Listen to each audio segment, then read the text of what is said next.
This college. Eyes looking right at my goals. 1. Try to make an amazing friend group. 2. Fit right in. 3. Ace my academics. And 4. Be liked by everyone. It seemed easy to me, so I walk in on the first day, head high, expectations higher, talking to every person that existed and making friends with every person I made eye contact with. Everything felt great until a month later, when I realized things weren't falling in place the way I expected them to. I wasn't as happy as I expected to be. I wasn't as emotionally fulfilled as I expected to be. The more I spoke to people, the lonelier I felt. The more people spoke to me, the more I realized I had no friends I could count on. Hi guys, I'm Karishma Nandrajog and this is what I have to say today. Loneliness, a synonym for perceived social isolation, has commonly been seen around us. In simple words, loneliness is not the amount of social connections you have, but rather how socially isolated you feel despite having a lot of social connections. The stereotype of a lonely person is that of a person who may or may not have a lot of friends, who might not talk to a lot of people, and who might not have a lot to offer. But people often fail to acknowledge people who are portrayed as the most extroverted and loud people, but still feel lonely. Can I please, without any judgment, have a raise of hands of people who are portrayed as loud and extroverted, but still feel lonely? That is a number. Stats show that 80% of people under the age of 18 and 40% of people over the age of 65 report feeling lonely at least occasionally. Loneliness is not about being alone rather than feeling alone. Moving on. So what causes loneliness? Is it being alone? Is it feeling alone? Is it being emotionally vulnerable? The answer to this is a simple discrepancy between the quantity and quality of relations. I cannot emphasize enough on this because a lot of people might have a lot of friends that they talk to, but might still not feel emotionally satisfied by it. If I were to talk personally, situational factors played a huge impact in me feeling lonely at this college.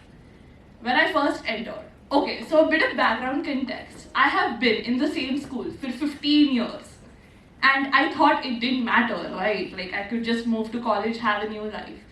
And I wasn't ready to accept the fact that a new change was coming my way. I thought I could change my life overnight, but that wasn't the case. Moving to a new college, having to make new friends, talking to a lot of new people, it did definitely have an impact on me and me feeling lonely. Apart from that, other causes of loneliness could also be internal factors. For example, personality traits, low self-esteem, and other such factors. That being said, can I again please have a raise of hands of people who have felt lonely, feel like they didn't belong where they were, and, hands are already going up, at least felt lonely occasionally. You, me, all of us, humans, all of us, we fail to acknowledge how universal loneliness truly is. A person can feel lonely at any stage of their life, whether it's a teenager navigating through the struggles of puberty, or a colleague trying to fit with other colleagues at work, or even a retiree trying to settle into a much peaceful life. Loneliness could occur at any stage of life, and it is sad how we do not truly acknowledge it. We are all so tied up in the hustle of getting forward and getting aage. It's just we don't realize that how much we are wanting to fit in and how we are leaving ourselves behind in this rat race. You, me, all of us are trying to fit in so bad. And the fact is that all of us are trying to make social connections over here, trying to make acquaintances, trying to talk to a lot of people, but we fail to acknowledge that our connections are getting now limited to work and to projects, to work and to fests and committees, and it's tiring. It is truly tiring because we fail to make emotional connections as and when we move forward in life. Some of the consequences of loneliness on a person could be a person might have lower self-esteem because they might feel like they're not fitting in and people do not like them. Insecurities step up. What if I ain't pretty enough? What if I ain't good enough? What if people don't like talking to me? You don't like talking to me, I might as well not talk to you.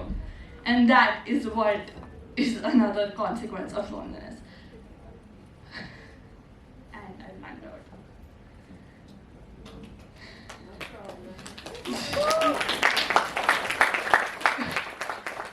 The answer coming down to how do you deal with this? How do you get past it? How does it get better?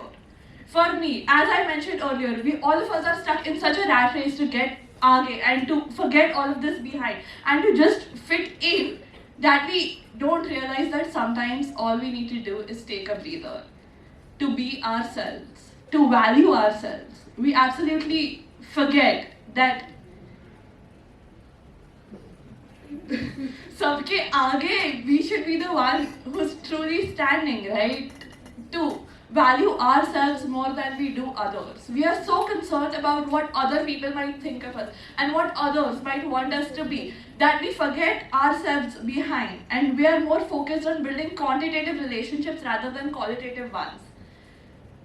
Being myself around others, being true to myself, valuing myself is something that has truly helped me a lot in overcoming loneliness.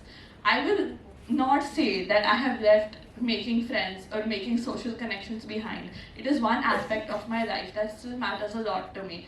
Like, I can see faces over here and I know most of them because that is something that matters to me, that people know me, that I know people. But however, I have also moved on to focusing on actually knowing people for more than committees and work, for more than what we superficially show people that we are, to value ourselves, to be myself and love myself the way I am, for myself and not for others. Thank you.